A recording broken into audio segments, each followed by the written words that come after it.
Hey, happy Thursday, Joe. Let's try this again, sir. I know All you're right. super busy, man. No joking aside. I'm so happy to get you. You are on the front lines. Did you ever think you'd be wearing a cape?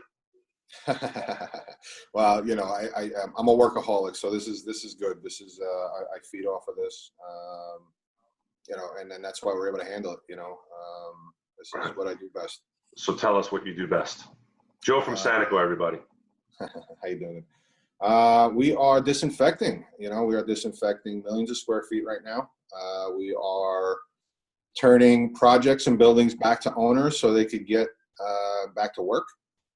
Um, and it's an ongoing thing, 24 hours a day right now.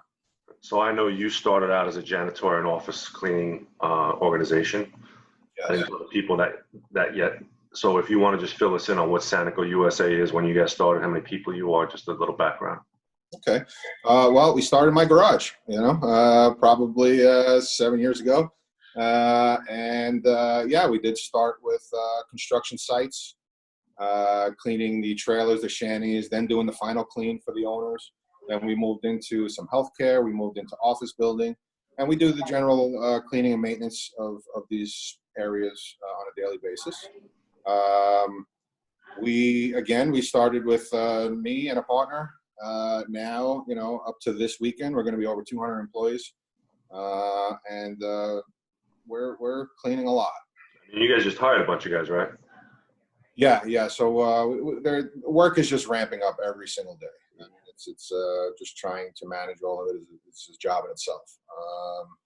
So yeah, we're constantly hiring people. So you guys are on the front lines of sanitizing these huge office places, which I want to get into in a minute. But what does it look like to you on everybody getting back to work and how we're going to go back to work and safely feel safe? I mean, we all want to feel safe going back into our offices.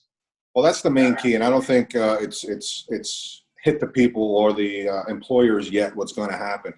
When we do return to work, we have an obligation to our employees to make them feel safe. And what's going to happen is they're not going to want to be there. And not only are they not going to want to be there, their families are not going to want them to be there.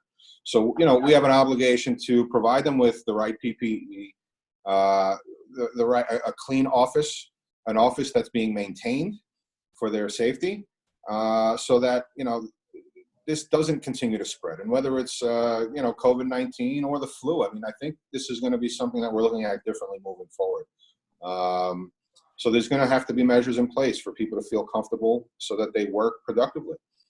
One of the coolest measures that you guys have added onto your arsenal of this whole virus elimination is the SensiTemp, or what are you calling the temperature? It's SaniTemp. So SaniTemp it's a device, that we're putting in front of offices, we're putting in front of construction sites, and every employee will walk in front of this unit. In under a second, it will read your temperature, and it'll tell you that you're clear to go to work. I mean, there's nothing, in my opinion, that's more comforting knowing that the person sitting next to you at work is not sick and not able to infect you and your family. Right. And I know you guys have been doing this for years, but when I go to my office, is there a certificate, or you guys put up a certificate? How do I know? Is there some way for an employee to tell if their office was sanitized? Is there any smell, or, hey, I saw that? The smell does dissipate. We do keep you out for a couple of hours, right? So we do have signs up, or we do post signs once we're done cleaning. Yeah, I mean, it shows that we were there. It shows that we followed CDC guidelines to get the office disinfected correctly. I'm just saying, if there's a certificate or something I could see as me as an employee returning back to work, that I feel safe. Like, hey, you guys did that, or. We do provide certification that we did the work after all our jobs as well. Very cool. So getting back to the company, you've been doing this for a long time. I know the office and stuff like that. How did you get into the electrostatic cleaning? Electrostatic kind of fell on our lap. I mean, we were in Las Vegas at a trade convention show. We were walking by this one booth a few years back, and they had this unit that used electrostatic technology with chemicals. Now, I'm familiar with electrostatic because for my other business, we do powder coating, and pretty much what it does is it encapsulates whatever you're spraying.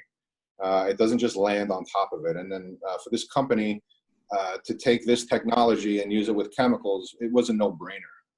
We had to get these units, we had to buy these units. We've been using them, but now we're using them to no extent. Right.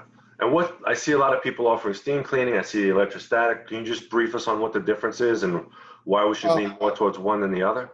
Yeah, I mean, the thing is that there's nothing. Electrostatic gets the most coverage. So when you're disinfecting something, you want to make sure you have the most coverage. And just the technology behind the electrostat, like I said earlier, it encapsulates everything. Where steam cleaning, where the droplets land, that's pretty much it.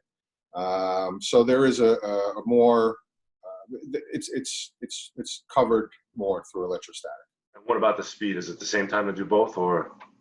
The speed on the electrostatic is also quicker, so we're able to cover large areas, really large areas, in a day with the electrostatic, and feel comfortable walking away. I mean, we do testing, and this stuff works. All right, I know you're super busy, bro. It's Thursday morning. What do you got planned for the rest of the week, the weekend? What do you got? What's the projects? The weekend, oh man, we have to turn over a hospital by Sunday. They're a temporary hospital out in Long Island that we're working on. So the logistics behind it is just consuming, my day on top of everything else. We got to do, from small details, from just planning where 150 people are going to be at all sorts of times. Making sure they have the right PPE, making sure they have walkie-talkies, making sure just everything is in place so that everything is executed the right way, and that we get the job done correctly and in time. Joe, thanks so much for your time. SANICOUSA.com is Joe's website, and he's going to give us his email or his phone number, or any way to get in contact with you. Sure. So I'm available 24/7, 917-892-2405. My email is Joe Covello, Covello, at SANICOUSA.com. Give us a shout, and we'll service your job. Joe, thank you so much for everything you guys are doing. Getting New York back to work, right? Thank you, yes. It's going to wind up like, did you see what happened in Lansing, Michigan? Those people wanting to go back to work? I know. Exactly. Exactly. Help us out, bro. I'm trying, man. Well, thank you. Thank you, brother.